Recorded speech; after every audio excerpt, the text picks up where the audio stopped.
तर मित्रांनो, अख्ख्या महाराष्ट्रात धुमाकूळ गाजवणारे आपले सूरज भाऊ चव्हाण यांच्या घरी आपण आज आलो आहे. आणि आजपासून देवीचा उत्सव चालू होतो आहे, नवरात्र उत्सव चालू होतो आहे.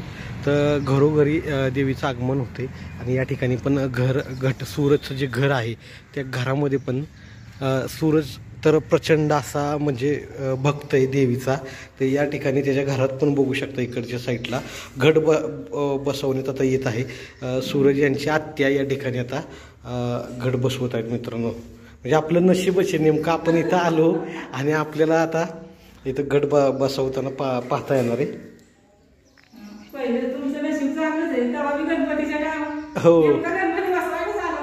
हो गणपती नेमकं गणपतीच्या टायमिंगला पण नेमकं आपण आलेलो आणि सूरजचा नेमकाच गणपती बसवण्यात आला होता. आणि आज देवीचा एकदम तो प्रचंड असा भक्त आहे. मरीमाता देवीचा त्याच्यावरती भरपूर असा आशीर्वाद आहे. आता 2-3 दिवसातच निकाल लागले, एकदम फायनल वीक चालू आहे. देवीचा प्रचंड असा त्याच्यावरती आशीर्वाद असल्यामुळं नक्कीच ही ट्रॉफी या घरात येणार आहे. हे सगळ्यांना माहिती आहे, अख्ख्या महाराष्ट्राला तर अगोदरच माहिती आहे. तर बघू शकता सूरजची प्रत्येक इच्छा ही पूर्ण होणार आहे मित्रांनो. आता काय सांगाल आपल्या महाराष्ट्रातील जनतेला, तुम्ही काय आव्हान कराल?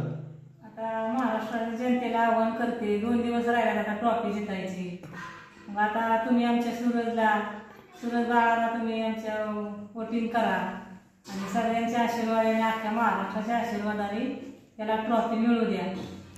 तर मित्रांनो, खरंच आता काही तासच राहिलेत आणि तुमच्या सपोर्टची भरपूर अशी सूरजला गरज आहे. म्हणून तुम्ही जास्तीत जास्त सूरजला वोट करा आणि अख्ख्या महाराष्ट्राचा लाडका सूरज हा नक्कीच ट्रॉफी घेऊन येईल. आणि मूर्तीमुळे या गावात तुम्ही येऊ शकता आणि देवीचा आशीर्वाद त्याला आहे आणि तुमच्या आशीर्वादाने तो नक्कीच बिग बॉस 5चा विनर हा सूरज ठरू शकतो आणि ठरणार आहे. म्हणून जास्तीत जास्त